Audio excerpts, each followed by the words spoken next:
이렇게 위대한 작가의 전쟁과 평화라든지 안나 까리나 같은 것은 황당하죠. 깜짝 놀랐습니다.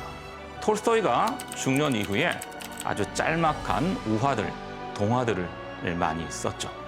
굉장히 심플하고 단순합니다. 죽음 앞에서 우리가 할 수 있는 것이 무엇인가? 진정한 삶의 가치가 무엇인가를 톨스토이가 우리에게 던진 세 가지 화두를 다시 한번 성찰해 보도록 하겠습니다. 톨스토이의 사람은 무엇으로 사는가? 결국 가장 중요한 질문은 사람은 무엇으로 사는가?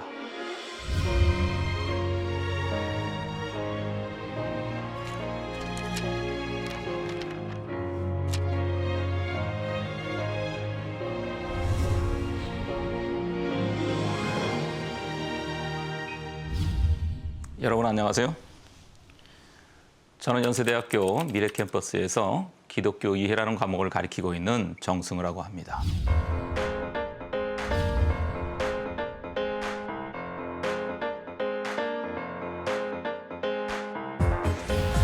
오늘은 여러분에게 톨스토이의 유명한 동화 작품 사람은 무엇으로 사는가라는 책을 가지고 우리 인생에 던지는 삶의 가치, 의미들을 톨스토이의 시선에서 한번 살펴보도록 하겠습니다.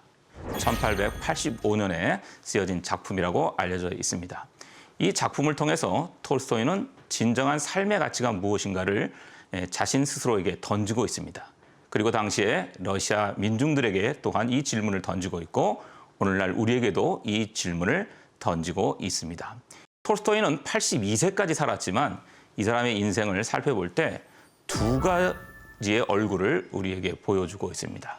톨스토이의 44세의 모습을 그린 이반 크림스코이라는 화가가 그린 그림이 있습니다. 이 그림에 보면 이 작가로서 성공한 패기만만한 중년의 모습을 볼 수가 있죠. 이거는 일리아 레핀이라는 유명한 러시아의 화가가 그린 말년의 톨스토이의 초상을 볼 수가 있습니다. 50세 이전까지는 위대한 소설가로서의 모습을 보여준다면 참여록 이후에 50대 이후에는 마치 도덕 설교가처럼 특히 기독교 중에서도 러시아 정교에 입각한 이러한 기독교적 가치를 설파하는 데 자신의 전 생애를 보내기도 했습니다. 근데 사실 톨스토이의 작품들을 보면 전쟁과 평화라든지 안나 까리나 같은 것은 굉장히 이야기가 복잡합니다. 그리고 굉장히 다양한 캐릭터들이 등장을 하는데 톨스토이가 중년 이후에 아주 짤막한 우화들, 동화들을 많이 썼죠. 그런 동화들을 통해서 복음서의 예수의 가르침들을 대중들에게, 당시 러시아 민중들에게 쉽게 이해시키기 위해 시도를 했습니다. 근데 제가 이 톨스토이의 동화를 읽으면서 느꼈던 것은 대단히 단순합니다. 교육받지 않은 사람들도 충분히 이해할 수 있는 그런 스토리였습니다. 왜 톨스토이는 말년에 이렇게 단순한 이야기들을 선택했을까? 톨스토이는 예수에 대해서 상당히 관심이 많았습니다. 1880년 고백록을 탈고한 후에 이 사람이 성서 번역 작업을, 러시아어로 성서를 번역하는 작업을 시작합니다. 특별히 톨스토이는 이 마태복음 5장과 7장에 나타나는 산상수훈이 바로 예수의 핵심적 사상이다. 이렇게 생각을 했습니다. 그래서 이렇게 얘기를 합니다. 정의와 평등은 기독교 정신 외의 것으로는 결코 얻을 수가 없다. 즉 스스로를 부정하고 타인을 위해 봉사하는 삶이 진정한 기독교의 핵심이다. 이렇게 이해를 했습니다. 종교사에서도 보면 석가모니나 예수나 이런 분들의 이야기는 굉장히 심플하고 단순합니다. 그런데 후대 사람들이 이들의 이야기들을 굉장히 복잡하고 형이상학적으로 어려운 이야기로 이렇게 바꿔놨죠. 그래서 진리에 도달하기 위한 가장 단순한 전략으로 아마도 톨스토이는 이러한 우화를 선택하지 않았는가, 저는 그렇게 생각합니다. 톨스토이 우화의 특징은 사랑과 무소유, 금욕, 그리고 민중들의 건강한 노동들을 이렇게 강조하고 있습니다. 마치 예수나 소크라테스가 학식 있는 사람들을 어렵게 가르친 것이 아니라 대중들에게 대화로서 단순하게 자신의 진리를 전파한 그런 것처럼 말입니다.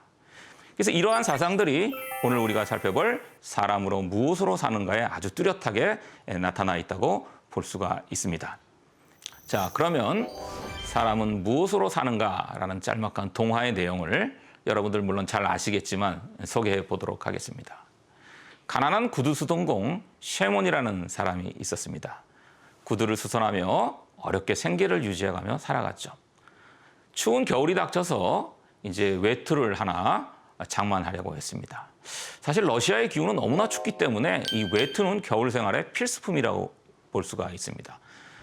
톨스토이의 선배되는 고골이라는 러시아의 이 사실주의 작가가 쓴 외투라는 소설에 보면 이 외투를 모으기 위해서 당시에 가난한 사람들이 얼마나 노력했고 그 외투가 얼마나 중요한 것인지를 잘 보여주고 있는 작품도 있습니다. 이 쉐몬은 이 겨울 외투를 이제 외상값을 받아서 겨울 외투를 장만하기 위해서 집으로 나갑니다. 그러나 결국 외상값을 받지 못하죠.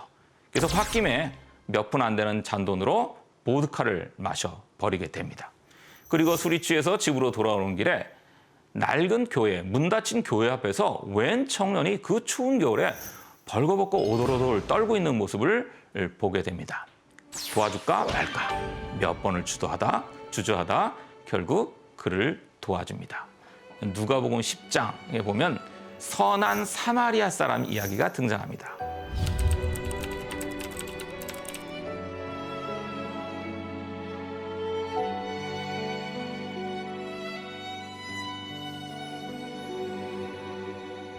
진정으로 선한 사람은 우리가 전혀 선하다고 기대하지 않았던 사람이 우리의 이웃으로 등장할 수 있다는 이런 의외의 이야기죠. 당시 유대인들에게 존경받는 대제사장 레위 사람이 아니라 유대인들이 천박하고 무시했던 사마리아 사람이 유대인들의 이웃으로 등장할 수 있는 뜻밖의 이웃에 관한 이야기입니다. 그런데 이 이야기 속에서 쉐몬은 뜻밖의 이웃으로 마치 선한 사마리아스처럼 거리에 벌어져서 떨고 있는 미하일을 구원하는 인물로 등장을 하게 됩니다. 그래서 자신의 낡은 겉옷을 입히고 집으로 데리고 옵니다. 남편을 이제나 저제나 기다리고 있던 아내 마트루샤는 전혀 알지 못한 그것도 벌거벗은 낯선 청년을 술이 취해서 들어온 남편을 보고 화를 냅니다. 집안에 먹을 것도 없는데 웬 이런 엉뚱당뚱하는 벌거벗은 청년을 집으로 데려오니 너무나 화가 났다는 것이죠. 더군다나 외투를 구하러 나갔다가 외투도 사지 못하고 그것으로 술을 마셨으니 얼마나 아내가 화가 났겠습니까? 그래서 남편을 구박을 합니다. 이러한 아내의 태도에 아랑곳 없이 쉐몬은 저녁 먹을 것을 나그네에게 대접하라고 이야기를 합니다. 이미 식량이 거의 다 떨어졌죠. 너무나 화가 났습니다. 마트로는.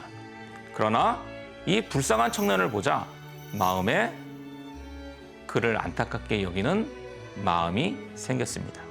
그래서 얼마 남지 않는 음식을 그에게 대접을 하죠. 이때 낯선 나그네는 마드로네를 보고 미소를 짓게 됩니다.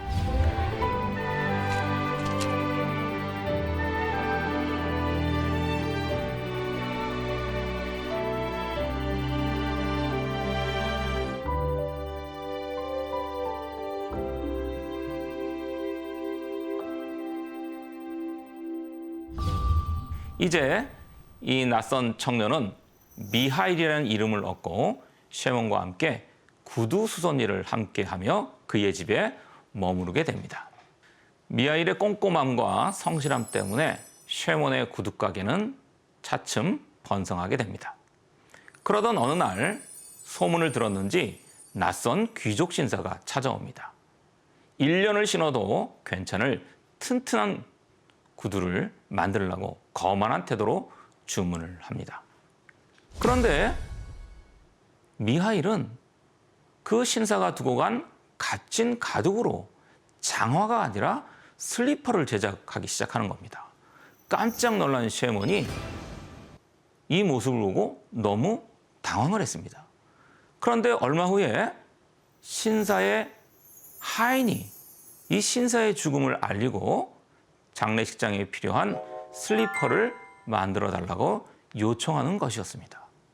그때 미하일의 두 번째 미소를 보게 됩니다. 얼마 후 세월이 지나서 한 부인이 두 아이를 데리고 와서 가죽 신발을 주문합니다. 구두를 주문한 그 부인은 친자녀는 일찍 죽고 이웃에 있는 두 아이를 자기가 입양해서 키우고 있다는 사실을 말하게 됩니다. 이때 미하일이 세 번째 미소를 보이게 됩니다.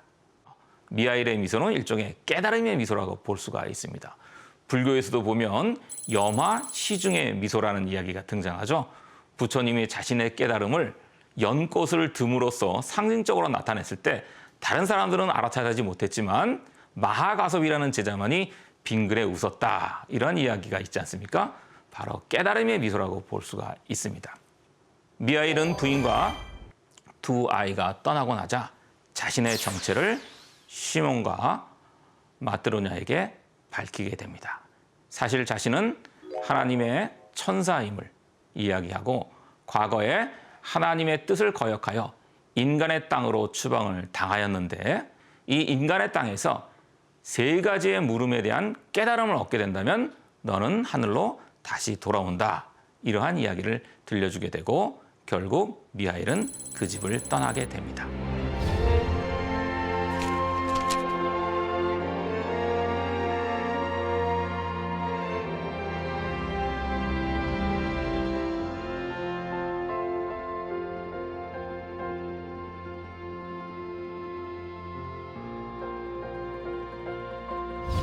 천사 미하일은요, 굉장히 독특한 인물이라고 볼 수가 있죠. 사람이 아닙니다. 천사죠. 여러분, 천사라는 말은 영어로 엔젤, 그리스 말로는 앙헬로스, 신의 메신저라고 불려집니다. 그래서 인간이 알 수 없는 신의 계시의 내용들을 인간들에게 전달하는 그러한 인물이죠. 그래서 우리가 살아가면서 필요한 세 가지의 어떤 요소들을 인간들에게 계시하는 그러한 인물이라고 볼 수가 있습니다. 이 이야기 속에서 세 가지의 질문이 등장을 합니다. 사람의 마음 속에는 무엇이 있는가? 사람에게 주어지지 않는 것은 무엇인가? 그리고 사람은 무엇으로 사는가? 일종의 화두라고 볼 수가 있죠. 사람의 마음 속에 무엇이 있는가? 즉, 측은지심이라고 볼 수 있죠. 불쌍한 사람들에게 긍휼하는 마음, 동정심, 그들의 아픔에 공감할 수 있는 이런 근원적인 마음이 인간에게 있다는 사실을 우리에게 보여줍니다. 쉐몬의 아내는 마치 우물가의 여인처럼 목마르고 고달픈 사람들에게 물을 건네준, 요한복음 4장에 보면 예수에게 물을 건네준 그런 인물처럼 이웃들에게 배고픔과 이러한 것들, 자비를 행한 그러한 여성의 캐릭터라고 볼 수가 있습니다. 그 다음에 두 번째 질문, 사람이 알 수 없는 것은 무엇인가? 즉, 우리는 우리의 운명과 우리의 죽음의 때를 알 수 없다라는 이러한 이야기입니다. 마치 내일 죽을지 알지 못하지만 오늘 자신의 재물을 끊임없이 욕심스럽게 모은 그런 어리석은 인물이 여기 장화를 주문한 부자라고 볼 수가 있습니다. 자, 이 그림은 렘브란트가 그린 어리석은 부자의 비유에 관한 그림입니다. 복음서에 보면 예수가 재산을 가득 모아서 쌓는 부자의 이야기가 나옵니다. 그런데 결국 그가 죽어버려요. 헛된 것이 되어버리죠.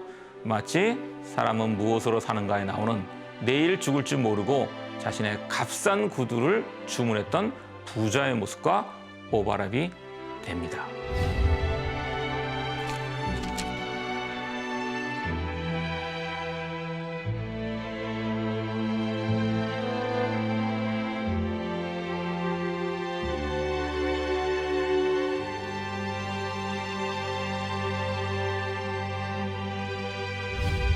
자, 그럼 죽음 앞에서의 태도는 무엇일까?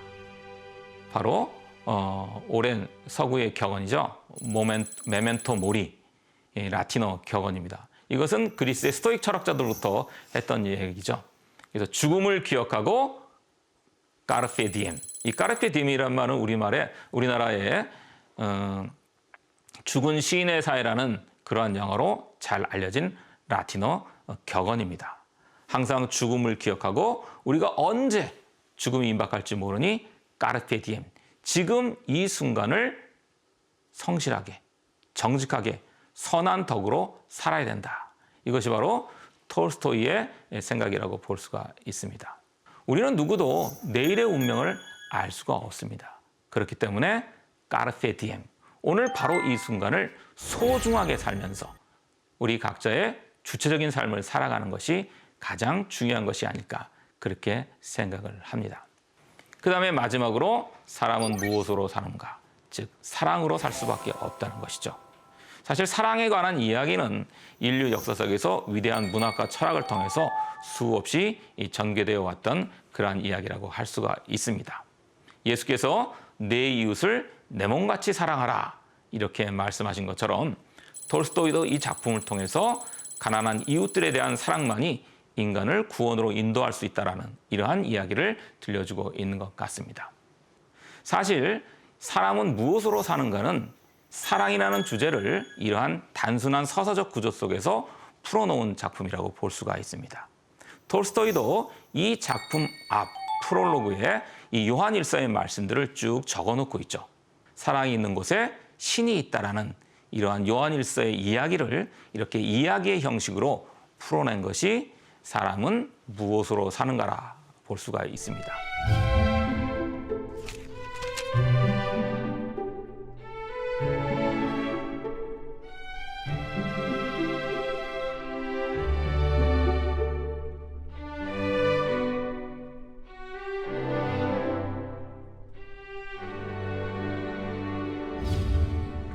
이 소설에 등장하는 캐릭터들, 시몬이라든지 마드로라든지 미하엘 같은 인물들은 성서에 등장하는 전형적인 캐릭터들을 반영하고 있습니다.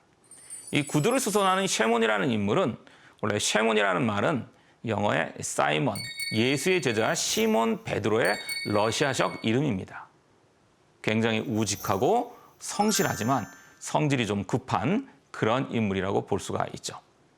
그 다음에 이 고아를 거두어준 여인 또한 성서에서도 우리가 찾아볼 수 있는 그런 여성 캐릭터라고 볼 수가 있습니다. 당시 톨스토이가 살던 시대에 러시아 사람들은 러시아 정교회의 어떠한 사상적인 토대 속에서 살아가고 있었습니다. 당시 러시아 사람들이 가장 좋아하는 그림이 이 블라드미르의 마리아라는 그림이 있습니다. 이 마리아가 예수를 이렇게 사랑으로 안고 있는 그러한 모습이라고 볼 수가 있죠. 마치 고아를 거두어준 여인의 그런 이미지가 이 블라드미르의 마리아와 상통하지 않는가 그렇게 생각할 수가 있습니다. 톨스토이가 살았던 시대는 러시아의 격동의 시대라고 볼 수가 있습니다. 러시아가 이제 서구 자본주의를 받아들이기 시작하면서 서구적인 이 제국주의 경쟁에 뛰어들게 됩니다. 그러나 러시아는 여전히 이 사회적인 모순을 가지고 있는 그러한 나라였습니다. 특히 짜르로 대표되는 전제 정치, 그 다음에 농노들을 중심으로 한 그러한 고전적인 어떠한 경제를 가지고 있었죠. 그래서 굉장히 모순이 많은 사회였습니다. 톨스토이가 태어나기 3년 전에 1825년 데카브리스트, 즉 12월 당원이라는 사람들이 이러한 짜르 체제, 봉건 체제의 반란을 일으킵니다. 그러나 결국 실패하게 되죠. 톨스토이는 이러한 시대에 태어나서 성장하게 됩니다. 그리고 젊은 시절 러시아와 터키의 전쟁, 크림 전쟁이라고 우리가 부르죠. 이런 제국주의 전쟁의 장교로서 참전을 하게 됩니다. 그래서 전쟁터에서 수많은 죽음들을 목격하고 삶의 부조리와 모순들을 일찍이 경험하게 됩니다. 그래서 결국 이제 제대한 후에 고향 땅으로 돌아오게 되죠. 그래서 고향 땅에서 자신의 삶의 이상들을 실현하는 그러한 삶을 살아가게 됩니다. 그런 와중에 1861년에 농노 해방령을 내리게 되죠. 그러나 결국 이것도 가난한 농민들에게 토지를 나눠주는 것이 아니라 지주들의 배만 불리는 그런 잘못된 경제 정책이었습니다. 이런데 저항하는 수많은 이제 무정부주의자들이 러시아에서 태동하게 되는데요. 그들은 이러한 짜르 체제를 무너뜨리기 위해서 폭력주의, 즉 테러를 일삼게 됩니다. 그러나 톨스토이는 이러한 테러로서의 구체제를 극복하는 데 대해서는 대단히 부정적인 입장을 갖게 되었죠. 그러다가 1904년 우리가 잘 알고 있는 러일 전쟁이 발발하죠. 그러나 러시아는 일본을 이길 수가 없었습니다. 그리고 1905년에 이 피해 151이라는 또 다른 젊은 혁명가들의 구테타라고 볼 수가 있는데 이것도 결국 실패를 합니다. 톨스토이는 이러한 처참한 러시아의 근대사를 목격하면서 참된 인간 해방이 무엇인가를 아주 진지하게 고민을 하게 됩니다. 1917년 볼셰비키 혁명을 성공시킨 레닌은 톨스토이 작품에 매우 심취했다라고 이야기를 합니다. 특히 톨스토이가 쓴 안나 까리나를 항상 읽었다라는 이러한 기록이 남아 있습니다. 이 레닌은 이런 톨스토이 소설 속에 나타난 이러한 러시아 사회에 대한 모순과 어떠한 갈등들을 잘 반영하고 있다. 그래서 톨스토이를 러시아 혁명의 거울이다. 톨스토이 작품들은 이렇게 이야기를 하기도 합니다. 톨스토이가 사람은 무엇으로 사는가를 쓴 이후에 썼던 짤막한 동화집이 있습니다. 바보 이반이라는 책인데 그 책에서는 이러한 톨스토이의 이 반전 사상들이 잘 나타나고 있다고 볼 수가 있습니다. 톨스토이는 우리나라 계몽주의 시대에 애국 계몽주의 시대에 큰 영향을 우리나라 지식인들에게도 미쳤습니다. 가령 1906년 이 최남선 선생이 만든 소년이라는 잡지에 이 톨스토이가 소개되기도 했죠.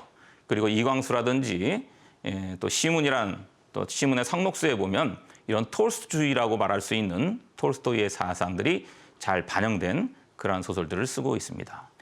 이 톨스토이의 이 소설에 나타난 캐릭터들을 보면요. 특히 이 미하일이라는 캐릭터, 쉐몬이라는 캐릭터를 보면 당시 러시아 사람들이 이상적인 인간향으로 생각한 유로집이라는 이 캐릭터입니다. 유로집이라는 말은 성스러운 바보다 그런 뜻입니다. 그래서 이들의 삶은 우리가 상식적인 생각을 갖고 있는 사람들이 도저히 흉내낼 수 없는 그러한 모습들로 살아갑니다. 그래서 러시아 정교에서는 이 사람들을 그리스도를 위한 바보다 이렇게 부르기도 했습니다. 그래서 이 유로주비들은 신의 말씀들, 진리의 말씀을 민중들에게 설파하고 순례나 무소유 그러한 삶을 살면서 당시의 세속적인 귀족들과 왕족들을 비판했던 그러한 인물들이라고 볼 수가 있습니다. 한마디로 유로주비는 당시 러시아 민중들의 큰 바의 얼굴이다 이렇게 볼 수 있습니다. 이 그림은 바실리 스리코프가 눈 위의 성자라는 이런 가난하고 헐벗은 마치 거지 같은 모습을 하온 유로주비를 형상화하고 있습니다. 자, 이 그림은 김병종 서울대 미대 교수님께서 그리신 바보 예수라는 그림입니다. 그 다음에 2차 세계대전 이후에 파괴된 인간의 심성을 회복하기 위한 원형의 얼굴로서 예수의 얼굴을 그린 세르지오 루오라는 프랑스 화가의 얼굴입니다. 아주 천진난만하고 어떻게 보면 바보스러울 정도로 순수한 그런 모습을 하고 있죠. 현대 유로주비의 얼굴이라고 볼 수가 있습니다. 자, 복음서에 보면 이 톨스토이는 이러한 바보와 같은 예수의 가르침에 굉장히 큰 감명을 받았던 것 같습니다. 그래서 마태복음 산상수훈에 보면 누가 내 오른뺨을 치면 왼뺨을 들려대고 오리를 가자 하면 심리를 가고 이러한 폭력에 대한 어떤 무저항주의를 톨스토이는 예수의 가르침에서 발견했다고 볼 수가 있습니다. 자, 이 유로주비의 모습은요, 이 노자에 나오는 그러한 인물들과 유사합니다. 톨스토이가 노자를 굉장히 좋아했다고 합니다. 이미 1850년대에 톨스토이는 불어로 번역된 도덕경을 읽었고요. 1893년에 이 러시아어로 이 노자의 도덕경을 번역하기 시작했습니다. 도덕경에 보면 크게 지혜로운 사람은 오히려 어리석은 것처럼 보인다. 대지, 야구, 가치부전 이런 말이 등장을 합니다.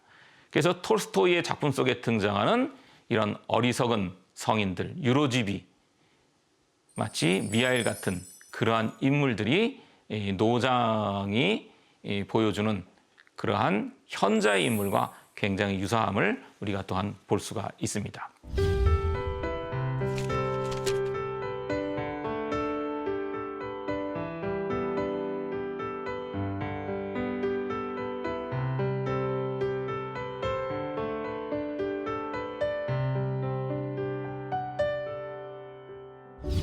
사실 이 유로주비는요, 러시아 정교회의 이 헤즈키즘이라는 사상과 밀접하게 관련이 있습니다.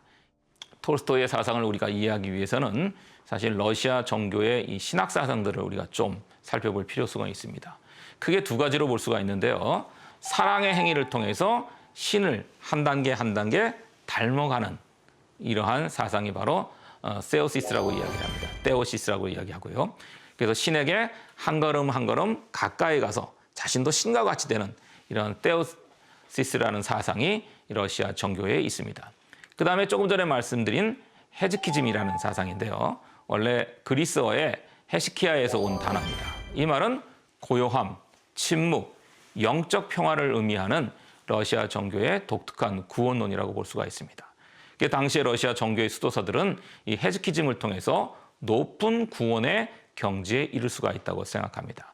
이렇게 계단으로 한 단계 한 단계 한 단계 도덕적 완성을 통해서 신에게 가까이 가는 그러한 모습을 보여주고 있죠. 자, 이건 여러분들이 잘 아시는 포레스트 검프라는 헐리우드 영화죠. 이 영화 속에 이 바보가 등장합니다.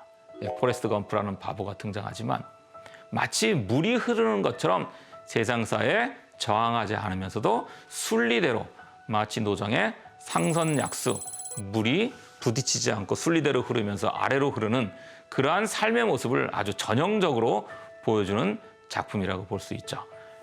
톨스토이의 유로주비와 같은 인물은 우리나라에서도 찾아볼 수 있습니다.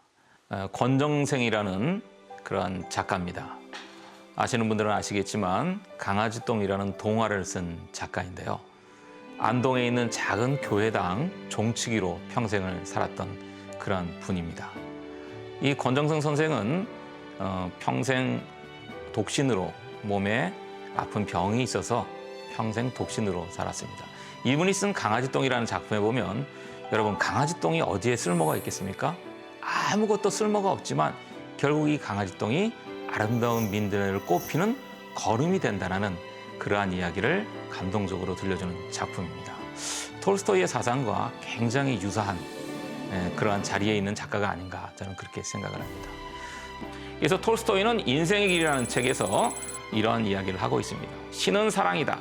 사랑 가운데 있는 자는 신의 품에 안주하는 것이며 또한 신도 그의 가슴에 머문다. 어디에도 신을 본 사람은 없다. 그렇지만 만약 우리가 사랑한다면 신은 우리의 가슴 속에 머문다. 그리고 신의 사랑은 우리의 내부에서 완성되는 것이다. 이러한 이야기를 하고 있습니다. 톨스토이는 나이 50에 회심을 하게 됩니다. 회심이라는 얘기는 가치를 자신이 기존에 가지고 있던 가치를 180도 바꾸는 그런 것들을 보통 이제 회심이다 뭐 이렇게 표현을 하고 있죠. 1881년 약 50이 되었을 때 자신의 삶을 고백하는 고백록이라고 우리는 뭐 고백록으로 번역을 하고 있는데요. 이러한 책을 쓰게 됩니다. 사실 서양 문학에서 이 고백록, 참회록의 전통은 아주 오래된 전통입니다. 5세기에 유명한 어거스틴이 자신의 삶을 회개하는 이 참회록, 고백록이라는 책을 쓰기도 했죠. 톨스토이는 나이 50이 되면서 이 고백록을 통해서 자신의 이전의 삶을 다 부정합니다. 그리고 기독교에 입각한 새로운 삶의 가치들을 찾아 나가기 시작합니다. 톨스토이는 50이 되었을 때 갑자기 죽음에 대한 문제에 봉착하게 됩니다. 그래서 죽음 앞에서 영원히 존재하는 것은 무엇인가? 이 죽음을 극복하기 위해서는 어떻게 살아야 되느냐는 이러한 생각을 갖게 됩니다. 사실 톨스토이는 전쟁터에서 수많은 죽음을 목격했습니다. 개인사적으로도 1856년에 셋째 형 드미트리가 1860년에는 큰형 니콜라이의 죽음을 경험하게 됩니다. 그래서 이런 경험을 통해서 나온 작품이 바로 그 유명한 이반 일리치의 죽음이라는 작품입니다. 자, 이 작품을 통해서 톨스토이는 죽음이라는 인간의 어떤 실존적인 거대한 장벽을 어떻게 우리가 극복할 수 있는가를 고민하고 있습니다.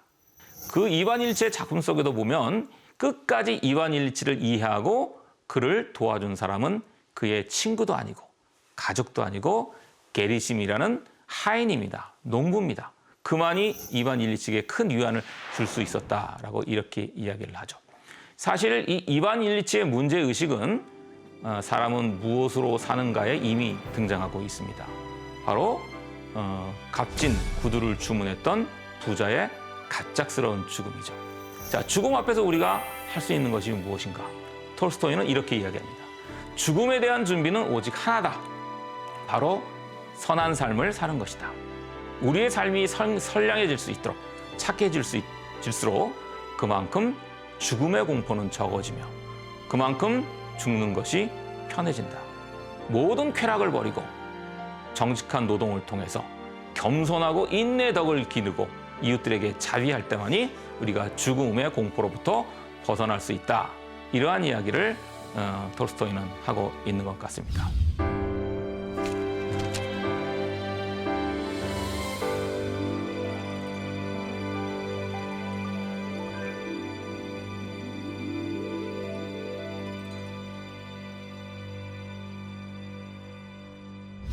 톨스토이는 젊은 시절 전쟁터에서 돌아와서 이 모스크바에서 약 70km 떨어져 있는 야나스냐 폴라냐라는 지역으로 돌아가게 됩니다. 거기서 태어났고 자신의 영지가 있는 지역이었죠. 저도 한 2번 정도 가본 적이 있는데 제가 처음 가서 이 톨스토이의 무덤을 보고 깜짝 놀랐습니다.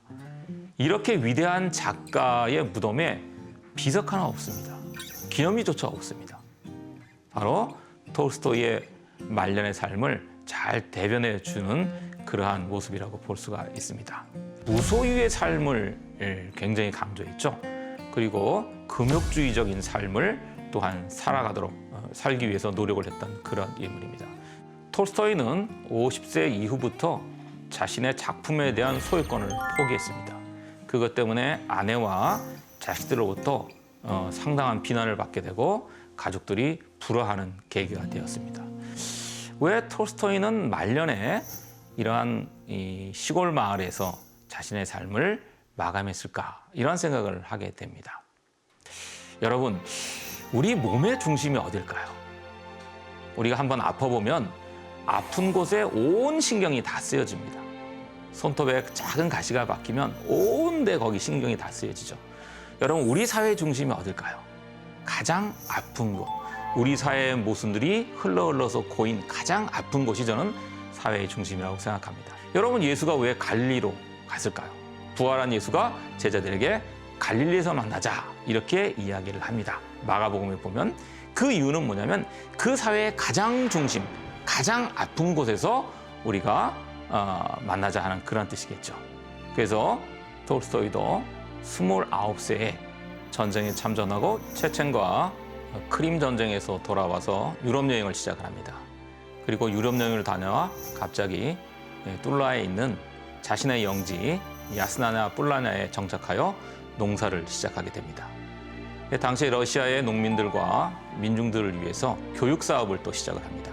그래서 34세가 되는 1862년에 야스나야 뿔라냐라는 교육 잡지를 발행해서 농부의 아이들을 교육하기 시작을 합니다.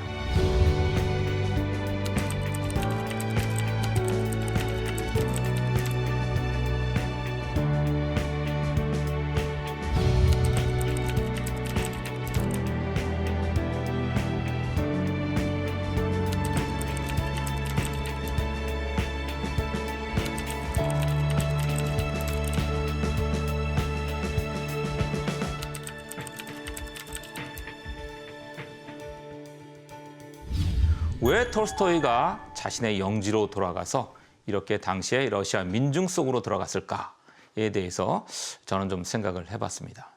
물론 그 이전에 톨스토이 이전에 민중 속으로 들어가서 러시아 혁명을 성공시키기 위한 사회주의자들의 운동도 있었지만 그들의 목적과는 사뭇 다른 목적으로 톨스토이는 야스나야 폴라냐로 들어가게 됩니다.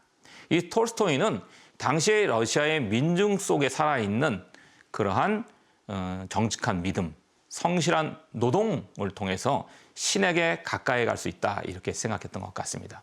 그래서 톨스토이의 이야기 속에 보면 이런 정직하고 성실하고 끊임없는 노동에 대한 이런 찬사들이 많이 등장을 합니다. 대표적으로 이 바보 이반이라는 이 동화책에 보면 이 바보스러운 이반이 이 악마들의 흉계를 이길 수 있는 유일한 수단이 뭐였냐면 바로 성실한 노동입니다. 풀베기로 상징되는 이러한 노동을 통해서 악마들의 방해 공작과 유혹들을 극복하게 됩니다. 그래서 바보 이반에 보면 맨 마지막에 이러한 구절이 등장합니다. 손에 굳은 살이 있는 사람은 식탁에 앉을 자격이 있지만 손에 굳은 살이 없는 사람들이 먹다 남은 것을 먹어야만 하는 것이다. 바보 이반이 세운 새로운 나라의 하나의 지침이라고 볼 수가 있습니다. 사실 이러한 노동에 대한 찬가는 이 톨스토이의 위대한 소설 안나 까리니나에도 등장합니다. 이 안나 까리니나를 보면 일종의 불륜 소설이죠.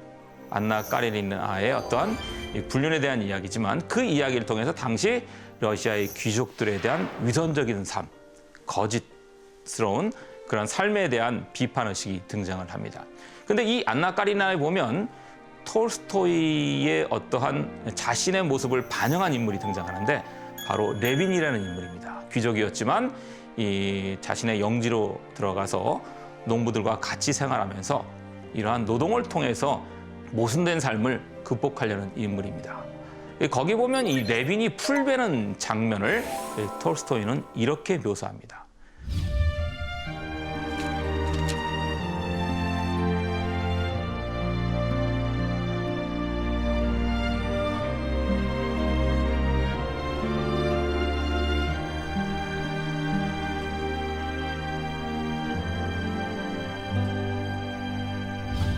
그리고 자신이 하고 있는 일을 전혀 생각하지 않게 하는 무의식적 상태의 순간이 한층 빈번히 계속되었다.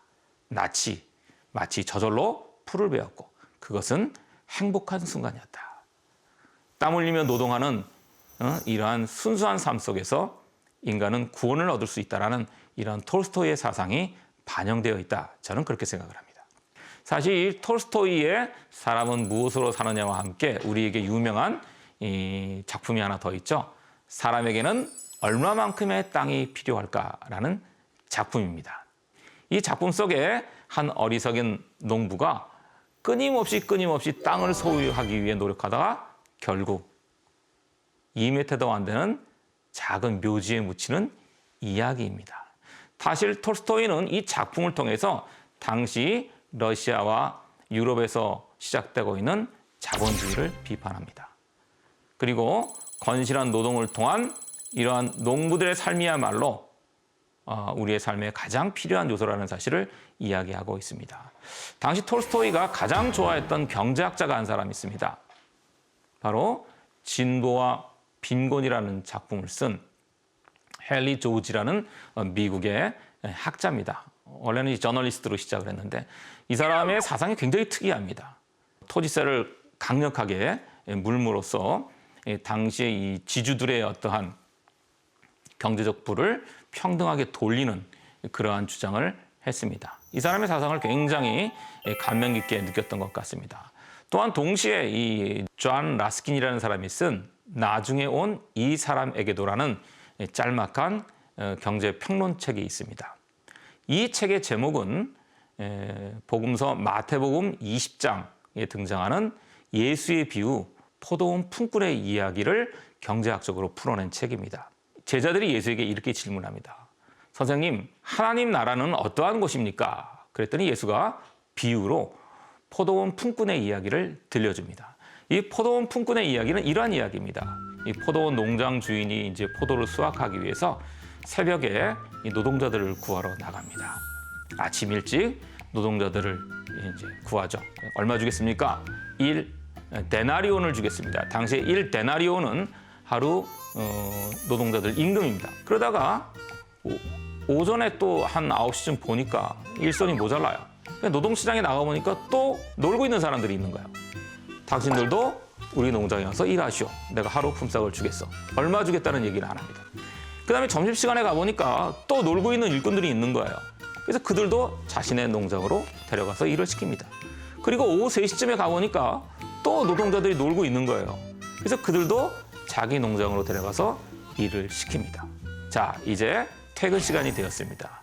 그래서 품삯을 주려고 포도원 주인이 일꾼들을 부릅니다. 그래서 맨 나중에 와서 한두 시간밖에 일하지 않은 사람에게 이제 먼저 품삯을 지불하는데 한 데나리온을 주는 겁니다. 한두 시간밖에 일하지 않았는데 하루 1당을 주는 거예요. 기대하지 않았는데 이렇게 큰 돈을 준다고 너무나 기뻤겠죠. 자, 그 다음에 사람들에게도 똑같이 한 데나리온을 줍니다. 이거 좀 이상한데? 아침부터 와서 수고한 맨 처음에 온 일꾼들에게도 한 데나리온을 줍니다. 그 사람들이 불만이겠죠. 아니, 시간이 다른데 왜 똑같이 임금을 지불합니까? 라고 항의를 했죠. 그러자 포도원 품꾼이 이렇게 얘기합니다. 친구들이여, 내가 당신들에게 거짓말을 했습니까? 내가 한 데나리온을 준다고 하지 않았습니까? 당신의 몫을 받고 돌아가십시오. 이게 이야기의 끝입니다. 황당하죠? 자본주의 시대에 이런 일이 벌어진다면 이거 당장 노동청에 고소할 일이죠. 근데 예수는 이와 같은 것이 바로 하나님의 나라와 같다라고 이야기합니다. 무슨 이야기일까요? 모든 사람이 하루 먹을 거리를 공정하게 분배되는 그러한 것이 바로 하나님 나라의 질서다. 이러한 급진적인 이야기를 들려주고 있는 겁니다. 자, 이러한 이야기를 존 러스킨이 당시 영국이 발흥하고 있던 자본주의의 모순 그리고 경제적인 억압구조를 비판하기 위해서 이 이야기를 경제적으로 풀어내는 것이 바로 존 러스킨의 나중에 온 이 사람에게도입니다. 나중에 온 이 사람에게도 하루 먹고 살 수 있는 그의 가족들을 위한 최소한의 돈을 부여해 주는 것. 이것이 바로 정의다, 경제적 정의다 하는 이러한 이야기라고 볼 수가 있습니다. 톨스토이는 이러한 사상에 공명했죠. 동의했죠. 그래서 자신도 이와 같은 세상을 건설하기 위해서 노동자들의 삶과 그들의 사회적 불평들을 해소하기 위한 노력을 평생을 통해 경주했다고 볼 수가 있습니다.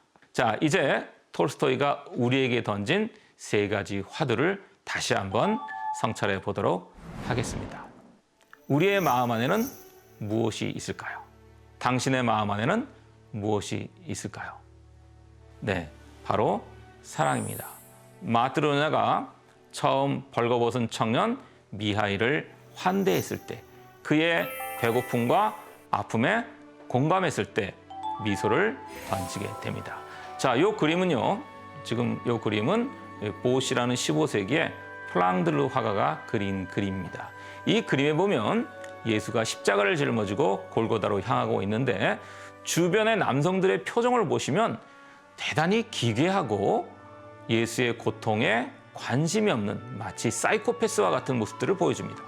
그런데 이 그림 속에서 유일하게 예수의 고통에 공감하는 여성이 있습니다. 그림 왼쪽에 보시면 한 여성이 예수의 얼굴이 찍힌 수건을 들고 고개를 돌리고 슬퍼하고 있죠. 베로니카라는 여성입니다. 예수의 고통에 아무도 공감하지 못하는 사람 속에서 유일하게 베로니카만이 공감하는 그러한 이야기입니다. 마치 마트로냐가 미하일의 배고픔과 미하일의 처지를 공감하는 그러한 모습을 우리에게 보여주고 있습니다. 얼마나 아플까? 얼마나 배고플까? 얼마나 힘들까? 타인의 고통에 공감하는 능력은 바로 윤리의 시작이다. 저는 그렇게 생각합니다. 요즘 감성지능 EQ라는 말을 많이 합니다. 다니엘 골만이라는 학자는 이 공감 능력은 우리의 잔인성들을, 인간의 잔인성을 억제해준다 이렇게 얘기합니다. 타인의 처지에 공감하려는 본능적인 성향을 우리가 외면하게 되면 사람들은 사물화되게 되고 인간을 서로 사물로 대하게 된다는 것이죠. 그러면 세상이 얼마나 어려워질까요? 톨스토이가 하고 싶은 얘기는 바로 사랑입니다. 사랑만이 우리를 구원한다는 이야기죠. 고린도전서라는 성서에 보면 고린도서 13장에 이렇게 얘기합니다. 내가 모든 예언하는 능력이 있고 비밀과 모든 지식을 알고 산을 옮길 만한 믿음이 있더라도 사랑이 없으면 아무 소용이 없습니다. 이런 얘기죠. 그러나 현대인들의 사랑은 톨스토이가 생각하는 사랑하고는 조금 거리가 있습니다. 우리는 사랑을 소유의 양식으로 생각을 합니다. 에릭 프롬이라는 유대인이면서 독일 출신의 사회심리학자는 사랑의 기준이라는 책에서 우리가 생각하는 사랑과는 다른 사랑의 이야기를 합니다. 이 책에서 에릭 프롬은요, 우리를 존재론적으로 성장시키는 것은 사랑을 수동적인 감정으로 간주하는 것이 아니라 적극적으로 무엇인가를 참여하는 활동이라고 생각을 합니다. 끊임없이 사랑을 고정된 것으로 보지 않고 우리를 성장시키고 그리고 사랑을 계속 훈련하고 노력하는 그 무엇으로 설정하고 있다고 볼 수가 있습니다. 즉 사랑도 훈련이 필요하다 하는 그런 이야기겠죠. 우리는 사랑에 대해서 공부하지 않죠. 그냥 사랑을 감정적으로 느낀다고 생각을 합니다. 그러나 그렇지 않습니다. 우리를 발전시키기 위해서 우리는 사랑을 공부해야 되고 적극적으로 사랑을 실천하기 위해서 노력을 해야 된다고 저는 그렇게 생각을 합니다. 나의 이웃이 누구입니까? 라는 질문에 대해서 예수가 이 선한 사마리아 사람 이야기를 들려주었죠. 그리고 마지막에 예수가 그 당돌한 질문을 한 젊은 율법 교사에게 이렇게 죠. 너도 가서 이와 같이 행하라. 사랑이라는 말은 이웃이라는 말은 우리가 개념적으로 정리할 대상이 아니라는 것이죠. 직접 그에게 사랑을 실천하는 것, 그것이 중요하다고 예수는 선한 사마리아 사람의 이야기를 통해서 이야기하고 있는 것 같습니다. 사랑, 참 쉽고도 어려운 단어입니다. 여러분, 과연 우리는 무엇으로 살아야 될까요?